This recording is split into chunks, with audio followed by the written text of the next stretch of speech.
talk of this week. Hopefully we'll end on a good one. If not, I apologize.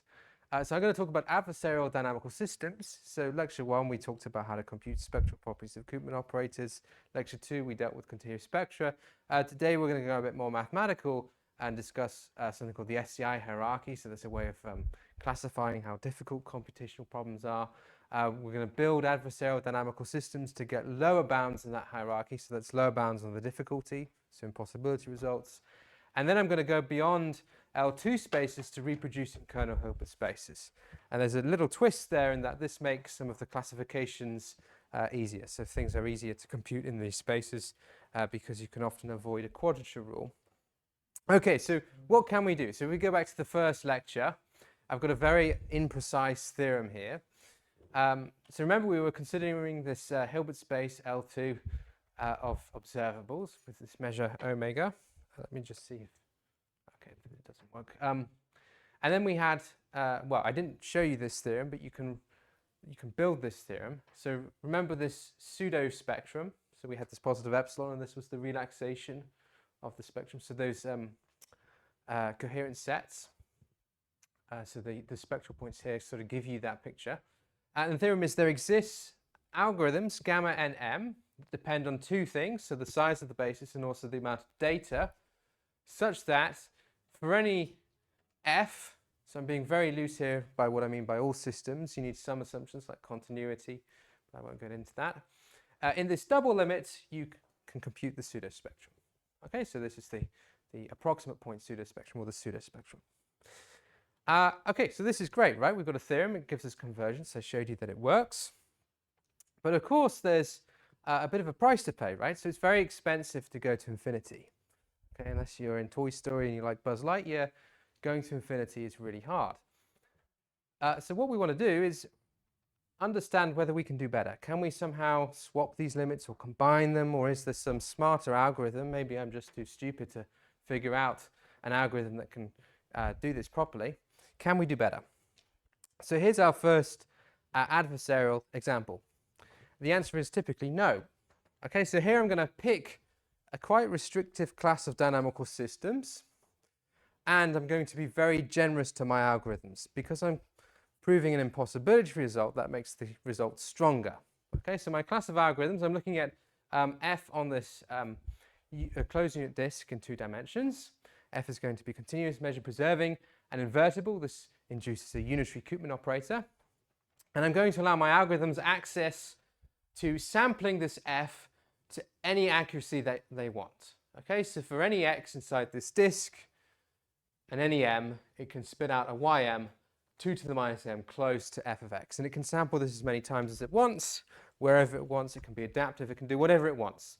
You should think of this as a perfect measurement device. Of course, in the real world, we'll always have a barrier of noise, but here you can drive the noise down to 0. Yeah. If you could observe it perfectly, would that change the results? Yeah, I was hoping someone wouldn't ask that. That's hard. I don't fully know the answer, is the honest answer. It's the proof technique I'm going to show you half breaks down. I think it's repairable. Maybe I need to ask ChatGPT. I haven't done that yet. Yeah. So that's something that's also subtle because it depends on the class of operators. So some of the arguments I'll show you, the answer is yes. Some of them, no at the moment. I don't know. Yeah. Okay. So the theorem is as follows. There does not exist any sequence of deterministic algorithms, gamma small n, using this device that converges to this pseudo-spectrum for any f inside this class. Now, a word of caution. Okay, forget about applications. This small n, you shouldn't think of it in terms of data or basis size. It's just an index, right? This is just a sequence of algorithms. You might not have a universal algorithm where the small n is an input, right? You might have a growing sequence of algorithms. So this is a stronger result than something like a Turing machine theorem where you need n to be an input. You can also do this in the Turing machine model as well, by the way. Okay, so it's universal. I've not told you what the algorithm is allowed to do. You can do this in different computational models, but I don't want to get into that. And you can also do a randomized version, okay, to show that you can't get algorithms converging with probability greater than 1/2. So this theorem is from a recent paper with Igor and also Alexei Stepanenko. who was a student of Marco Meletta. So he was an excellent student and postdoc, but unfortunately we lost him to industry. So I'm going to show you a lemma on the next slide, and it was really him who discovered that lemma and helped us prove this theorem. Okay, so this is the theorem. Any questions on its statement? Okay, so how might we prove such a beast? Let's start off with what I call a phase transition lemma. So I'm going to start off with rotation by pi, dynamical system on the disk. You can use Dirichlet Laplacian eigenfunctions to show the spectrum is plus or minus 1. I'm now going to drop from the pseudo-spectrum to the spectrum because all my operators are unitary. You can do the same thing for the pseudo-spectrum. It's just a bit cleaner to show you on the slides for the spectrum, so don't worry about that. Okay, so you have this rotation. Then we have this phase transition lemma that comes from this paper here. I don't know how Alexei found the paper. It's as follows. So you have two collection of what you should think of as data points. So capital X, capital Y, both of them points, and they're distinct. They're inside some annulus that's bounded away from 0 and 1. Okay, and they've got empty intersection. Then the lemma says there exists a measure-preserving homeomorphism H, okay, so a continuous invertible transformation that doesn't rip or do anything, such that H acts as the identity of this annulus. And if you take your X point, apply H, apply rotation, that's the same thing as applying H to Y. So if you're thinking about conjugacy of dynamical systems, this is conjugacy on a discrete set, okay, of data. And we're going to use this to trick the algorithm into thinking the dynamics are conjugate to a rotation, because X and Y can be arbitrary. These will be our snapshots. So the map from X to Y, we apply H inverse, due to this homeomorphism, it looks conjugate to this rotation. And that's going to be where we're going to trick the algorithm into oscillating and not converging. So this is really the driver. So the proof technique I'm going to show you, or rather the logical flow, is pretty standard for showing impossibility results. And you can do it for a lot of different systems, but you always need this type of technical result to slot right in. Okay, so you want some sort of transition now. By the way, I mentioned different models of computation. I'll now embarrass him. George Coote there, hi, is looking at these kinds of things for Turing models as well. So we have some interesting work on that if you're interested. Sorry, George. Okay, so the proof. So this is like a chess game where someone's perpetually putting you in mate, right? There's nothing really you can do other than start with suppose for a contradiction. Okay, I didn't say anything about this type of algorithm, so I can only really start with this statement. So suppose for a contradiction there exists this sequence, okay, that converges for all f in this system class. All we have to do now is build an adversarial f that screws up this convergence. Okay, that's all we have to do. Now remember, we've got a sequence of algorithms. Okay, so that's what makes this a little bit tricky. So let's start off with something that's a perturbed rotation. So I'm representing this in polar coordinates. Here's the picture. Okay, so the rotation by pi, and then you've got this bump function in the radial coordinate here. Okay, you can use a Weyl sequence argument to show that the spectrum of this Koopman operator is the unit circle, no matter how small the bump function is. Okay, so if the bump function was 0, let's go back. You have this rotation by pi, it's plus or minus 1. You add an arbitrarily small bump, you suddenly get the whole circle. So already you're seeing the spectrum is a really brittle object, right? Perhaps you shouldn't be computing it. And I'll probably say you probably shouldn't, even though that's what I've been doing the last 3 years. But anyway. Okay, so we have this dynamical system, F1 tilde. Let's take n to infinity and let's shove it into here. We are converging to the spectrum, which is the unit circle. I is obviously in the unit circle, so there exists some n1. We might not know it. We don't need to know it. We just need to know it exists. And typically it will depend, of course, on the algorithms and the input, such that I is at most 1 away from this set, okay, that the algorithm spits out. So I'm thinking about convergence in the Hausdorff metric. Okay, so I want compact sets to be close to each other. But when gamma n1 spits out this answer, it uses only a finite amount of information. Okay, so that perfect measurement device, the x and y, the snapshots that we've all been using for Koopman methods. So I'm going to let x and y in the lemma correspond to those snapshots. Okay, and this is where there's a slight simplification for the slides. There's a technical thing you need to do to take into account the error in the measurements, but I'm not going to go into that. So I take this map. I have this homeomorphism. I've added this index 1 because I'm doing the first stage of an argument.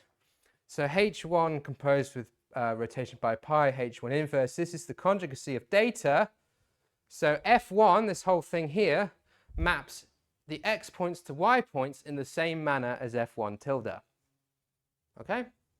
This means, because it's a deterministic algorithm, and the algorithm only sees these snapshots before it spits out the answer, it can't behave differently for different inputs. Hence, the outputs have to be the same. In particular, I can trade F1 tilde here for F1, and I get this inequality. And now I have an issue, right? Because F1 is definitely conjugate to F0. And this conjugacy actually induces a unitary transformation of the Koopman operator. So the spectrum is the same. So the spectrum is plus or minus 1, and plus or minus 1 definitely does not satisfy this inequality if you put it here. Okay, so you've got this tension. So that's only for N1, okay? Now what we're going to do is repeat on a sequence of, or a cascade of disks or annuli, okay? Now remember that lemma that Alexei found, the map, the homomorphism, acted as the identity of the annulus. So I can consistently march inwards. Okay, so I don't have to worry about this. There's a pointwise limit of f and also the homomorphisms. For each nk in this argument, so I've got n1, and 2, and 3, and so on, the output of f is the same as fk tilde, which always satisfies this inequality up here, but you can pass the limit through the homomorphisms to see that the spectrum of the map f is the same as f0, which is plus or minus 1, which fails to satisfy this inequality. So you cannot converge. Okay, so the picture is this. You're constantly doing this flipping on this cascade, so you can't converge. So there's no one-limit algorithm to compute the spectrum of Koopman operators, even if you can sample as much as you want to whatever accuracy you want. Okay, so we should all pack up and leave Cambridge and go home, right? But that's not the end of the story. So there's a very interesting classification theory behind all of this, which actually goes back a long way. So let me give you this in a sort of a slide. So this is something we call the solvability complexity index. If you have a background in logic or set theory, or classical computation, you'll recognize some of these ideas echoed in this. In continuous mathematics, I think it first appeared in the dynamical systems work of Smale when he was looking at ways to fix Newton's method for computing zeros of polynomials. So that's a nice connection with dynamical systems. It also appears in a lot of people's work in this room implicitly. Okay, so a lot of the algorithms we build for Koopman operators and transfer operators involve multiple limits converging, and you have to juggle them. So what is the idea behind this? Essentially, you want to understand what's the fewest number of limits possible to solve a problem. Okay, and I should stress before I launch into this that this is a negative result, but it's actually very useful, because when you study negative results, often you find out why you can't do something, and that helps you design algorithms, that helps you work out the classes of systems to get past the barriers, and that's what we're going to do in the second half of this talk. So the ResDMD algorithm actually came about from studying an impossibility result similar to this, but for Schrödinger operators. I mean, the logic's a bit strange, but perhaps we should have done this first, then ResDMD, but this was harder. Okay, so what is this mysterious SCI? So I can start to label computational problems depending on how difficult they are or how many limits I need. So delta 1 will be I can compute it in one limit. I'm always computing inside a metric space with an explicit error control. Okay, you can replace 2 to the minus n with any computable sequence going to 0. Okay, the 2 to the minus n doesn't matter. Delta n plus 1, SCI, so the number of limits is at most m. This n plus 1 and m is deliberate. That's to match with classical hierarchies. And then you can start to look at things like error control. So there's this class sigma m, which lives inside delta m plus 1, but strictly contains delta m, where the final limit is from below. So if you're converging on the real line, that's easy to understand. If you're converging in the Hausdorff metric, it's a bit harder to wrap your head around.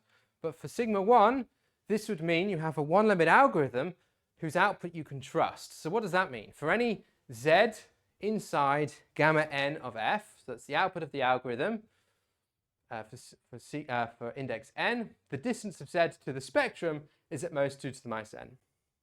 Okay, this is the class where you can verify what your Koopman spectral approximations are doing. Okay, and we'll see in a second that an alteration of res-DMD for reproducing kernel Hilbert spaces allows you to land here. Yeah.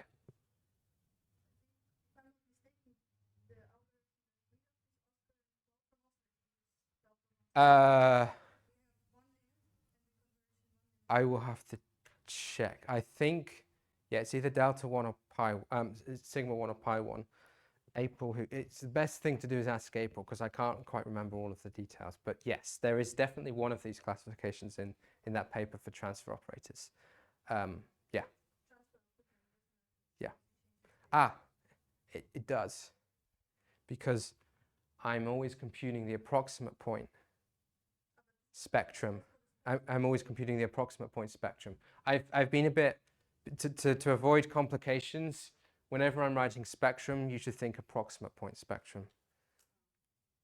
So there are some differences. And this is something that Gustav has worked on for reproducing kernel Hilbert spaces, where everything gets flipped. So in L2 spaces, it's often easier to compute Koopman spectra than transfer operator spectra. In reproducing kernel Hilbert spaces, it's flipped. And we're going to see that duality in the second half of the talk. But yeah, that's a great point. So I'm sorry for being slightly dishonest by talking about spectrum instead of approximate point spectra, but I didn't want to sort of get down the rabbit hole of different types of spectra. In your case, you have discrete. Not necessarily. In that case, that's pretty much Yes. universal. So if you have purely discrete spectrum, Usually either, well, at least they have continuous spectrum. I think also the result Julia is talking about is for even operators without discrete spectrum as well. But you're right? If you have discrete spectra, it gets a lot easier. If you have a compact operator, the finite section method always converges. Right? So it's too easy.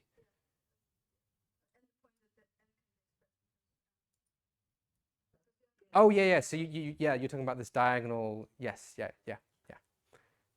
But there you need extra information beyond just sampling f. You need control on things like its derivatives and stuff like that. There'll be some regularity assumption that allows you to bound the tail of the matrix approximation of the Koopman operator or the transfer operator. Yeah, you need some smoothness that you can control and then get an explicit rate on the... Yeah, exactly. Yeah. Okay, yeah, sure. Sorry, I didn't know whether this would be sort of a talk for applications people or more pure mathematicians. I probably scared off a lot of the engineers in the second talk. Is there like a... So, oh yeah, I'm being silly. I'm not ready with it. There. Okay, so what is the proximate point spectrum? So, okay, so we need to understand when is an operator invertible and when is it not. So the spectrum of an operator A, so I'm always on a Hilbert space. This is going to be a closed and densely defined operator. It can be unbounded as well. Okay, so Z and C such that this guy, the resolvent, does not exist. And when I write does not exist, I mean in a bounded invertible sense. Okay, now remember in the first talk, I said that you can characterize this reciprocal of the resolvent norm.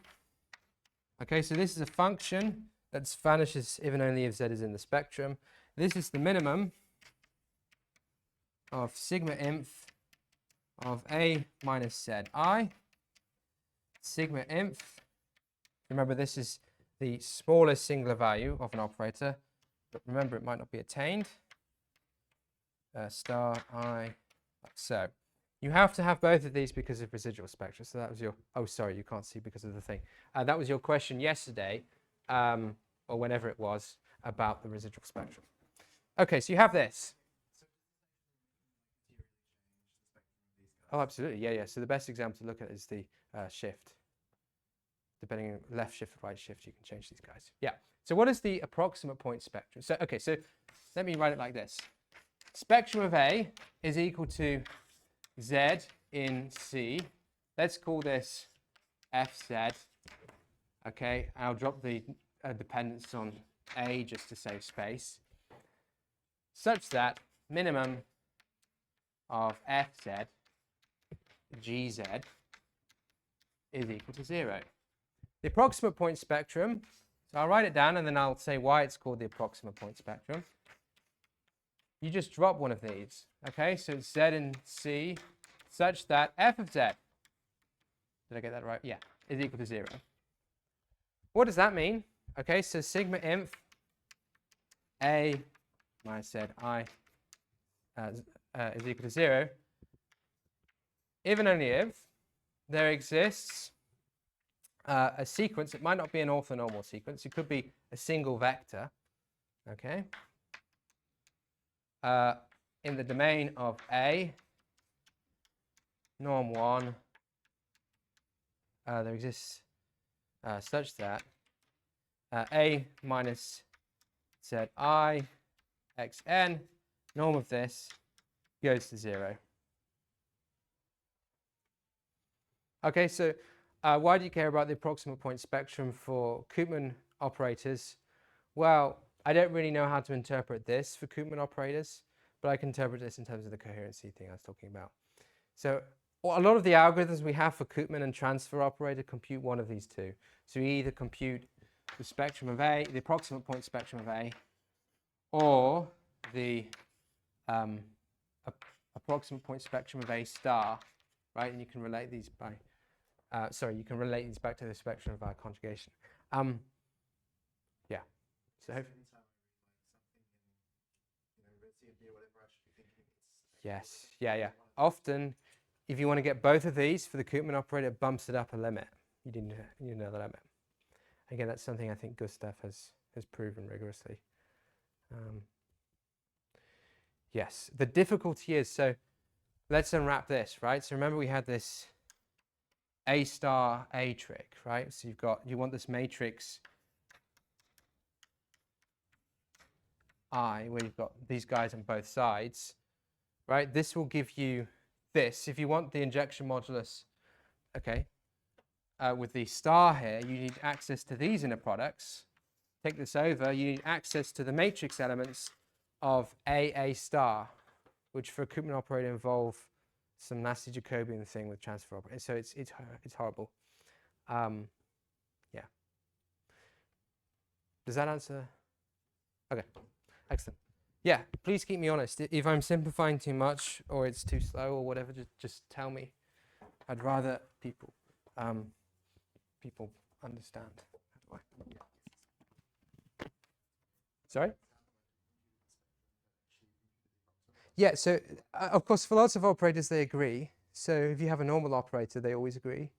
If you have purely discrete spectrum, they always agree.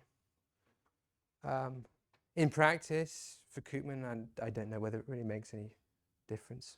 I've never really seen someone argue for the application of the spectrum that's not inside the approximate point spectrum. But then again, I could be wrong. So again, at this stage, I would consult the spectral oracle sitting over there, Marco, who probably has some very interesting applications of these subtleties for Schrödinger operators. So perhaps they'll transfer across to Koopman, I don't know. Non-normal Schrödinger then. Some other operator. Okay, so that's sigma 1, right? Pi 1 is kind of the dual notion. So you're converging from above. So you're engulfing the spectrum up to some sequence, right? This covers the spectrum. Typically, when you're computing spectra, this is more common than this. Okay, think about finite element approximations of elliptic operators.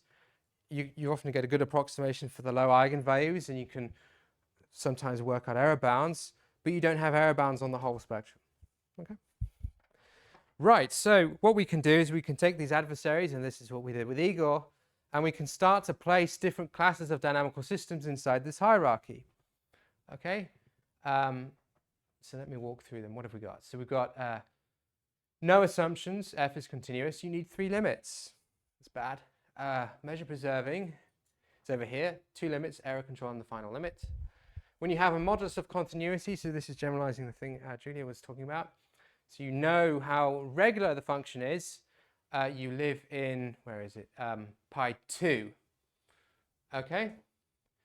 And this has a calculus as well. You can do some abstract nonsense to say that if you take the intersection of these two guys, you land here.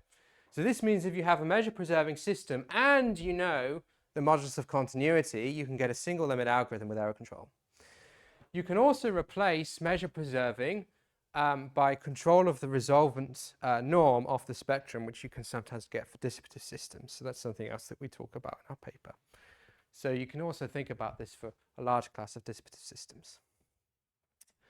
Okay, so often in L2 spaces, it's hard to get down here where you get a single limit. So what we're going to do now is we're going to shift gears for the second half of the talk. Okay. Apologies if you're French. I actually think this is a compliment, right? So I would be very pleased if someone told me this if I was French. I wrote this because one of my closest collaborators is French, and I often tease him at the World Cup. Yeah, yeah. Take that out of Tchatlov's source Uh, book on resonances. no, I Googled for a fun quote. Because they all- Does he have the same thing? Okay. Maybe Google stole it from him. I even asked ChatGPT if it was correct. But yeah. So what we're going to do is we're going to change the space. Okay, so far we've been looking at L2 observables. This is something Eagle's been talking about a lot, right? If you have different dynamics that you want to capture, you need to change the space of observables. Sometimes L2 is not enough. So in our case, we're going to look at something called reproducing kernel Hilbert spaces. So these sound very scary, but you've hopefully all met them before. Okay, so what is this type of space? So remember, we have observables. So these are functions on X. Okay, so a reproducing kernel Hilbert space is when this space of functions, the map G to G of X is bounded for any X inside your state space. Okay, so by the Riesz representation theorem, for any fixed X, there exists some Kx inside your Hilbert space, so that evaluation, so this is a linear functional, so that evaluation of X is given by this inner product. And then you can build a kernel that induces the whole structure of the Hilbert space by taking inner products between these guys. Okay, this is a really nice book if you want to see the construction of this kernel and things like that. You've also all seen this before with Sobolev embedding theorems. Or maybe you've not seen Sobolev spaces, but if not, look at Wikipedia, it's got a great page on them. So if your Sobolev space is sufficiently regular, depending on the dimension of the space you're working in, you can embed these things inside continuous bounded functions, okay, with a continuously embedding, which means that this statement is true, and then it's a reproducing kernel Hilbert space, and so on. Okay, so what are the advantages of this space over L2? So I'm not really going to talk about it, but you can use ResDMD ideas to get bounds on forecasts, okay, because you're always bounding how invariant your subspace, your EDMD subspace is. Now, you're always working with respect to a particular norm. If you're in L2, this means you can bound forecasts in an L2 sense, okay, sort of in an average or energy sense. If you're inside one of these, because this evaluation is bounded by the norm you're working in, okay, you can get pointwise error bounds. Also, this is a trick that goes back to the early days of machine learning. High dimensional systems can often be dealt with using the kernel trick. Okay, so you've replaced taking expensive inner products in high dimensions to just evaluation of a scalar function. Okay, and this is really, really useful. There's also lots of fast numerical methods for evaluating these for various types of kernels. I'm not really a numerical linear algebra person, so, well, I guess you ask Zlatko. I don't know if Zlatko's got experience with this kind of thing, but he's the connection with that community in Koopman. Different kernels, and this is really important, induce different Koopman operators. So whenever you're on a finite dimensional space, okay, you always get the same topology. You always get the same notion of spectrum. In infinite dimensions, that's not true. So you change the kernel you change the Hilbert space, you change the Koopman operator. So it's not quite correct to say the Koopman operator. The Koopman operator always comes with a choice of space. Okay? And this means that you can actually tailor different kernels to different dynamics. So I think, Igor, your analytic EDMD thing is doing this for a particular Taylor kernel or something, right? Yeah, exactly. So look up that paper if you want to see an example of this for dissipative dynamics. Valerius talk, and he calls results, so we just got to that kind of. Amazing. So this is backing up what I'm saying next, that this is one area that the community is really moving into over the next few years, I think, as well. But for us, the main thing I'm going to talk about is this allows you to couple M, the number of snapshots, and N, the size of your dictionary, because there's no quadrature. And this is very useful. So here's the algorithm, spec RKHS, avoiding the large data limit. So there's a very nice formula you can prove, and this is related to the discussion we just had about the approximate point spectrum. If you take the adjoint of K, okay, K star acting on this Kx, this kernel function, is Kf of x. Okay, so you should think of this as an evolution of functionals. So in these spaces, the adjoint of the Koopman operator, I don't know whether to still call that the transfer operator or the parent Frobenius. I'll probably get into trouble if I do. But the adjoint of the Koopman operator is all about evolution of functionals. And you can actually map this back to evolution of observables. So Gustav, my student, has done some work on that.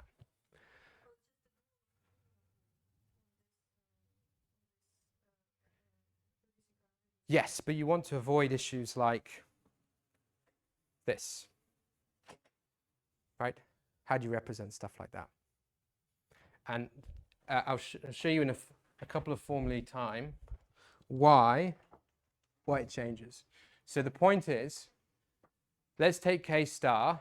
If we want to evaluate this guy, K star on both sides, with this as our basis, we swap blue to green via that formula, and we get this. If I had K here, so I was looking at evolution of observables, I don't know what you'd do, right? You wouldn't be able to evaluate in a simple formula involving this kernel in the same way. So the space also determines whether you should look at K or K star.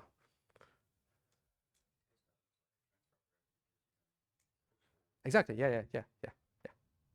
I would still call it a transfer operator, but I don't know whether you would. So.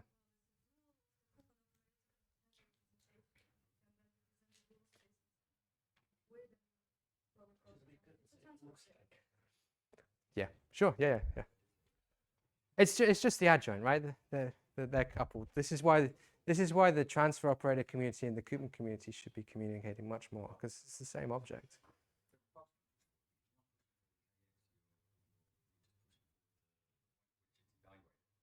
So Kx is a vector, right? It's inside. So Kx is Kx is an observable.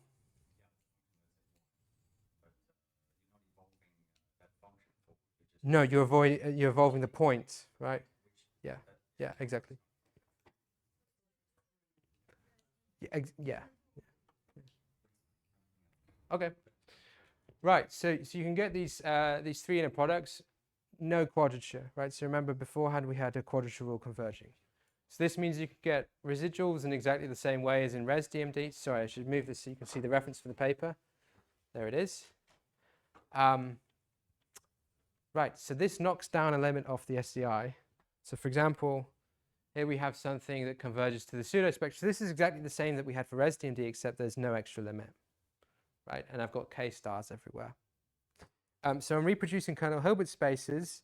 I actually think this is the correct thing to approximate because you can relate this set to coherency in the original space. There's some weird duality going on that I'd need to look at again before anybody asks me a question about. But, so what does this mean in practice? So I've been talking a lot about, oh, sorry, yeah. What is it saying? So we've got this residual squared. We're doing a grid search for the approximate point pseudo spectra of K star by minimizing this for each fixed set on a grid, minimizing this residual over choices of vectors in our finite dimensional subspace. We then apply a truncation, okay? And you can show, so this is the sigma 1 component of the algorithm. The output's always contained inside the pseudospectrum. There's no large data limit here, okay? And I've not told you how the data is collected. It's just a bunch of data, right? So you can deal with whatever quadrature rule you want. You get an error bound afterwards. And under certain conditions on the kernel and how you sample the kx's, you converge locally uniformly to this pseudospectrum as n. So n, remember, is the number of, I perhaps should have said this here, so the number of these guys I'm considering in my snapshots. So n equals m, okay, here. As that increases, I converge to the pseudospectrum. You are increasing n and coupled. They're coupled, exactly. They're the same thing, yeah. Yeah. Yeah. Any other questions? Yeah, please. Yep. How do you know which kernel to pick? Yeah, you take this error bound, and the error bounds you can't really compare to each other because they're in different spaces. So you get into all sorts of trouble. So the only answer I really have is comparing to pointwise bounds and things like that. But for any fixed kernel, you can tell whether your data sampling is doing a good job. There is a natural kernel which depends on modified. Right. Yeah. That depends on frequency. So it's just like adapting L2 to your invariant measure. You're adapting this to other items. Yeah. Basically, you have items. And then, so that choice will depend a lot on the dynamical system. It's very complex. We don't really know, in all honesty, beyond some cases that Eagle has explored. So characterizing this is probably a very challenging thing to do. Yeah. So I hold up my hands and say I don't know. But I'll make a remark. Yeah, please. It's actually quite flexible. The reason being that, despite the fact that it's just like L2 of mu, right? You don't need to know the underlying invariant measure Right. in order to prove all the theorems in L2 Right. of mu. They're always working with something like that. Do you see what I'm saying? Yeah. The classical ergodic theory is all adaptive. You could ask the question, well, what's the But invariant would you measure? need? The answer is who cares? Would I have you? theorems that don't depend on Yeah. Would you need assumptions on the type of attractor though? So Would you need assumptions on the type of attractor? for a different attractor, it's kind of the same as in a mu. Okay. Oh, okay. Different Okay. types of dynamics you have. The only flexibility you have is there are different invariant measures. When you start carving into what Into are the- the okay, dynamics, then it gets interesting. Okay. Other than that, it's Yeah. quite flexible. I would say. Mm. What a lot of people do as well is they pick a subler space. There's something called the Wendland kernel or the Matern kernel that you can use. Carl Worthman, who will be here, I think, either week 2 or 3, he's done some very nice work on that in the context of control. So actually what I'm going to do later, I just can't remember whether I show the example or not, but some of the examples in our paper, we've got a subler space of regularity like 100,000 and some 200,000 space or so, to satisfy the subler embedding to get a kernel. Right? So it can get a bit crazy, but it seems to work in practice for reasons I don't fully understand. Yeah, to ensure that it's actually a kernel, reproducing kernel space. Yeah. I want to make one little remark. So I don't know if you ever tried to extend the result from circle to general, let's say, uniform hyperbolic systems. Yeah, I have, I mean, it's not yet there, but I have something for, first of all, another on Yeah, Toro, that's what. and Which space do you work in? one that a certain anisotropic balance space. Okay, so on You have to- isotropic. Is it like a weighted Hardy space or something? It's a kind of a version of, or you have to wait. Stable and unstable Yeah, reaction. Yeah. I don't know if I've ever tried the negative Sobolev space. It's a bit of a different theory. There are works in negative Sobolev spaces for partially expanding maps. Yeah. And maybe we can discuss it. Yeah, no, I think this is a really interesting discussion, the function space, right? I think this is something we should all discuss. Okay, so practical, yes, So go back. this thing? Yeah. So I mean, like, if you try and do kernel EDMD, right? Like, you need to. You kernel EDMD, but you've got an extra matrix L. And something interesting I should say. Kernel EDMD is, let me get this the right way around, is a Galerkin approximation of the adjoint of the Koopman operator. And this is similar to how DMD is the transpose of a Galerkin approximation of the Koopman operator in L2. But I guess it's kind of like kernel DMB is kind of your focus, right? No, but why would it be? Not necessarily. I don't need any regularization here. Yeah. Okay, so you might have G itself, the G matrix here, the ground matrix as the basis might not be well conditioned, and then perhaps you would, but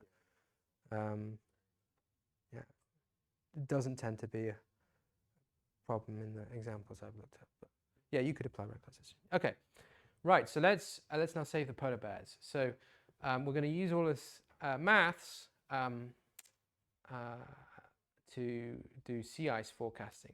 Okay, so sea ice forecasting is very hard, and I apologize in advance to Gary because I'm probably going to talk a bit in a generalized sense because I don't know much about sea ice forecasting. So ask Gary if you have further questions, or Igor as well, who's done some previous work on this.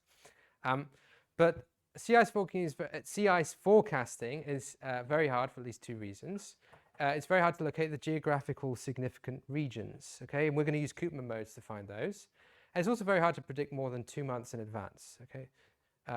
This statement depends, of course, on which part of the year you're in. So we're going to work on the North Pole, the Arctic, okay? We're going to take some satellite data. So let me draw a rubbish picture. So you have, maybe like here's Greenland, here's Europe, here's Canada, or whatever. You have this grid of points, and on each grid you have the average sea ice concentration for that month. So there's monthly data from 1978 to 2022. We chose that data set to compare against a benchmark. I'll show you in a second. Okay, so what is your state space? Your state space is just all of these in a single vector. Okay, and I'm going to throw this all into kernelized EDMD with a poly-Gaussian kernel. And this is the picture I get. So these are the eigenvalues. Okay, I've plotted them on this logarithmic scale to make sense of the continuous time interpretation. The color corresponds to the error I get from the residual type idea that I just showed you, and also the size as well. And then the blue guys are the good guys. So this is the same picture Igor had in some of his talks. Okay, so let's unpack this. So we have the mean sea ice mode. So remember, this is the coefficient, or the way to connect the eigenfunction back to physical space that's telling you sort of where the action happens. This is boring. This is very easy to predict. You also have the annual sea ice variation modes. Notice the periodicity in the months. Okay, so these, you can think of these as like harmonics. And then hidden inside the sea of the spurious stuff, which you can detect from the error bound, we have these decaying sea ice modes that we can also relate to lots of previous studies by people like Gary Dimitri as well, who will be here later on in the program as well. Okay, so what is this? So in particular, here I've got the hidden decaying modes, as we call it, with 0 arguments. So this is, we think, due to dissipation in the system, potentially with long-term climate change or something like that. And each of these has an associated error. Okay, so far so good. So this all works very nicely. But not only that, I can use these pseudo-eigenfunctions of my Koopman operator to build good forecasts. Yeah.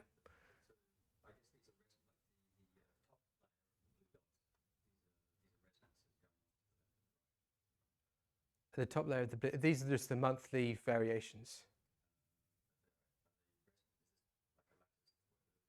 Oh, so you have some, so it's a dissipative system, we think.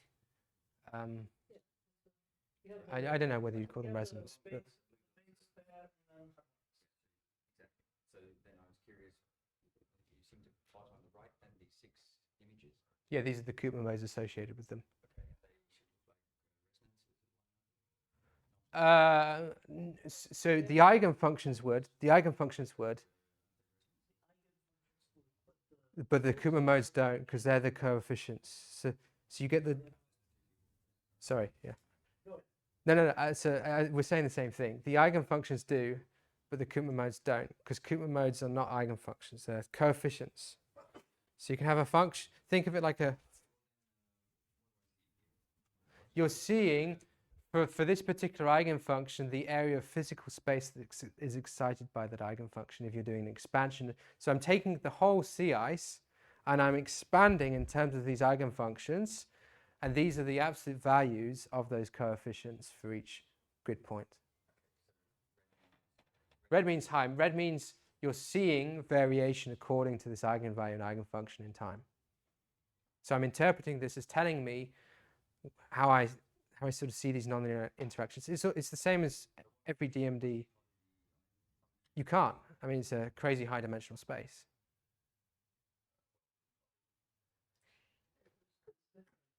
You're talking about the Lagrangian dynamic. No, it's really, this is the underlying dynamical system that is driven by something like Navier-Stokes in a very high dimensional space. So it's not Lagrangian. This is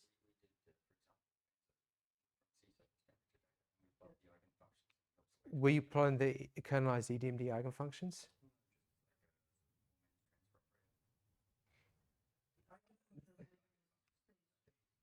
The eigenfunctions are functions of the state space, right? But this is not a low dimensional projection. This is defined. It's a projection from some state space. Maybe we could work out the linear algebra in the break, because I've got one more proof to show you guys. Okay. Sure.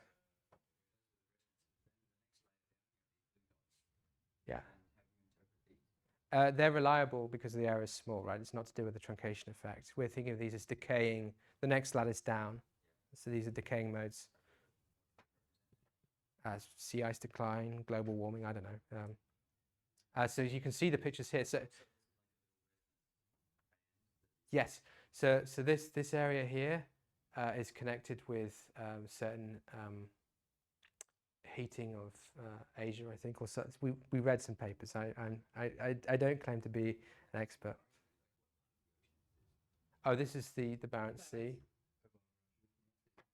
No, this is the North Pole. East doesn't make sense, right? Because you're top of the world. You're looking down.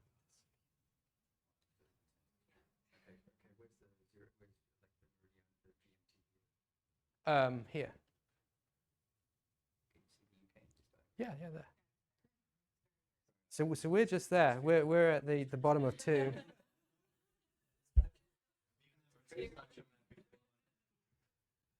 So we don't get excited by this mode. Yeah, it's here. It's here. Yeah. Sorry. Yeah. Grey's land. Yeah. And blue is just boring, and then yeah. Cool. Okay. I'll rush a little bit. Maybe I'll take 5 minutes extra and be cheeky because I'm the organizer, so I could do that.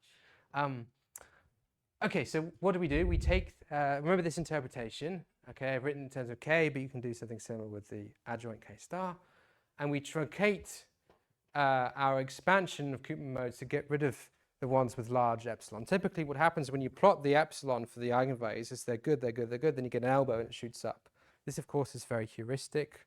We don't have a theorem proving that or anything like that, but you can just try it and it seems to work. So what am I doing here? I'm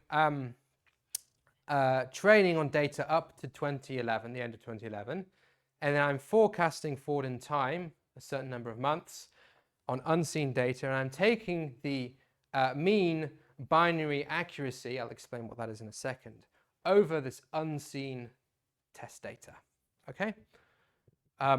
So what is binary accuracy? So you run your model, you predict the sea ice, and then you call a point covered in ice if it's got more than 15% concentration.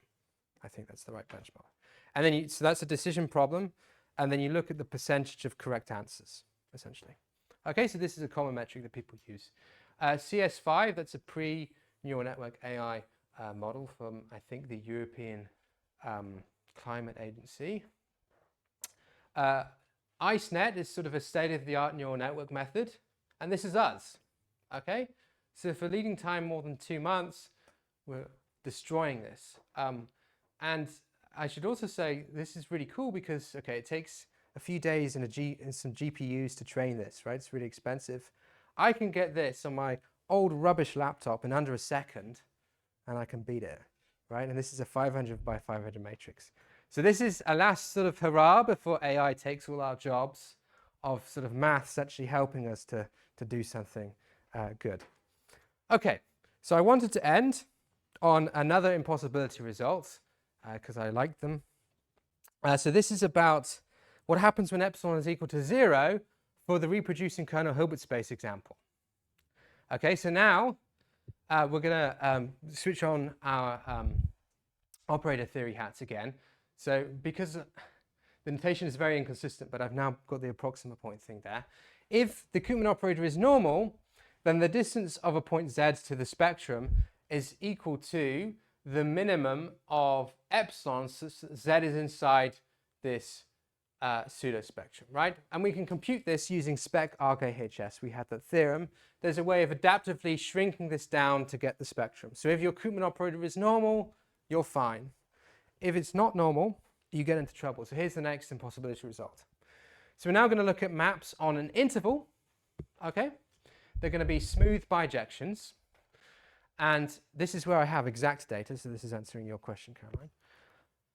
X and Y, I can sample f anywhere inside this interval. Okay, and I'm going to consider the Koopman operator on HR, so this subless space where R is at least a half to make sure it's a reproducing kernel Hilbert space. Then there does not exist any sequence of deterministic algorithms gamma n using this measurement device that converges in a single limit. Same points as before. Okay, you can extend this to higher dimensions and other domains via embedding. So it's really Gustav who's the driver behind this theorem. Okay, so how do we prove such a lemma? Okay, so I just wanted to show you the same sort of interaction for this different space. Okay, so let's start off with our phase transition lemma. Okay, so we have a map where the derivative is equal to alpha in a neighborhood of 1 and equal to 1 over alpha in a neighborhood of minus 1. Did I get the... that's unfortunate. So 0 is minus 1. So sorry, just shift the interval along. It doesn't really matter. Okay, so I'm looking at maps on minus 1, 1. Then you can prove, again using a while sequence argument and some nice AMGM tricks, that, what is this? This is the approximate point spectral radius. Okay, so the supremum of mod z, where z is inside this approximate point spectrum, it's bounded above by alpha to the half minus r. Remember, r is the regularity of the subless space, and r was greater than or equal to half. So half minus r is strictly less than 0. And then alpha to the minus half. Okay, so what we're going to do is use this lemma to trick any algorithm that's not oscillating. I'm a bit worried. Is there an inconsistency? The interval. So there's a clash of notation. Some slides it's 0, 1. Some slides it's minus 1, 1. Yeah. Hopefully. I'm not assuming periodicity at either end. No, I'm not assuming any periodicity. Yeah. Yeah, but they're smooth bijections. Okay, so what's the proof? We're going to use this result. This is our phase transition lemma. So remember what I said about you take this lemma and you transport it into the proof technique. So suppose gamma n converges. Let's pick blue and orange, alpha 1, alpha 2, and some positive tau that satisfy this inequality here. What do? I take my map that looks a little bit like this, where it's got a constant derivative here, alpha 1, 1 over alpha 1. This is f1. My algorithm then samples a bunch of points. Okay, so there is some subinterval, okay, inside which gamma n1 only samples j1, and I should have said as well that gamma n, so I have to choose n1 to satisfy this inequality first of all, then there's a J1. So this is perhaps written in the wrong order, but hopefully you're okay with quantifiers and can cope with that. So we have this. Then what do? We freeze the map on this J1, okay? And then so this is actually a smooth map, okay? So I'm just not very good in PowerPoint. And then you have, again, constant derivatives on either side, alpha 2 and 1 over alpha 2, and you do the same trick. It samples a bunch of stuff. Okay, these are these stars. Gamma n1 samples only from J2, so that you now satisfy this lower bound. Okay, we're always using this lemma. And we just rinse and repeat. And inductively, we get this assumption here. F, because I'm always marching out to the edge of the interval, I can also do this in a way so that it has I have to be careful about the endpoints, but there's a way of dealing with that, so that there's a limit. Data consistency implies the same thing, and this, because of this separation, I can't get convergence. Okay, so the type of adversarial dynamical system you build depends on the space that you're working on. That's sort of the moral of the story. And you always need like a phase transition lemma that drives it. Okay. So here's the picture. So here we have the SCI hierarchy. Here we have epsilon equals 0, L2 spaces with our different classes. Here we have RKHS spaces. Notice that everything is pointing to the left a little bit, so it's easier. What happens when epsilon is greater than 0? Things become a little bit easier, but not always easier. And often you're pointing towards this space sigma 1. So this is sort of the global picture of SCI classifications for computing spectra that we've got at the moment.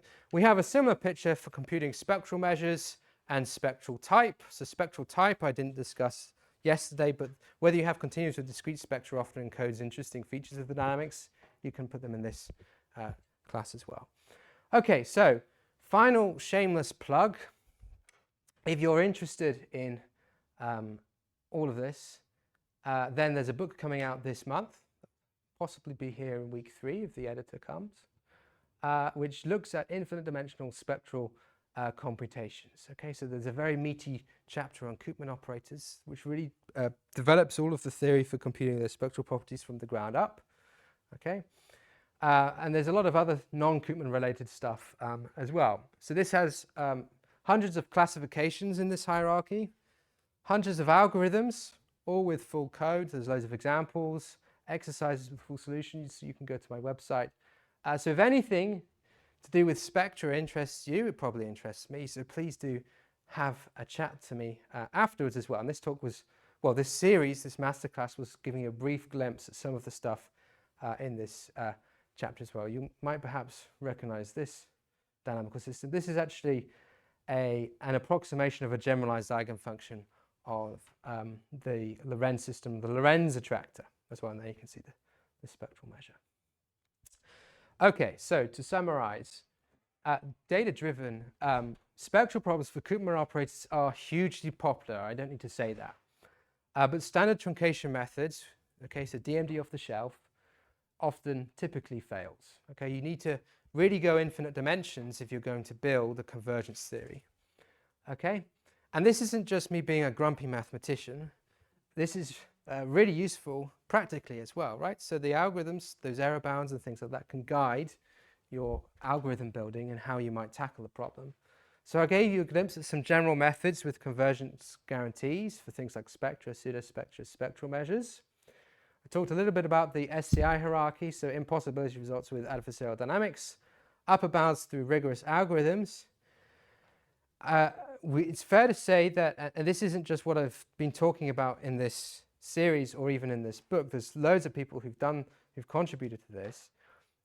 It's fair to say we now have a near complete spectral picture for Koopman operators on L2 spaces and RKHS, with the caveat of how to choose the kernel. And I wanted to sort of end by saying, you know, I think one of the ways that we can take this forward is to go beyond these spaces and understand how these spaces interact with whether you're looking at the Koopman operator or the transfer operator. Okay, so although they're kind of the same thing, they're adjoints of each other, we saw, or at least we discussed a little bit, that sometimes computationally one can be easier to tackle than the other, okay, depending on the system and the choice of function space. So that's my last slide. Thank you very much for bearing with me. And yeah, it's been a pleasure.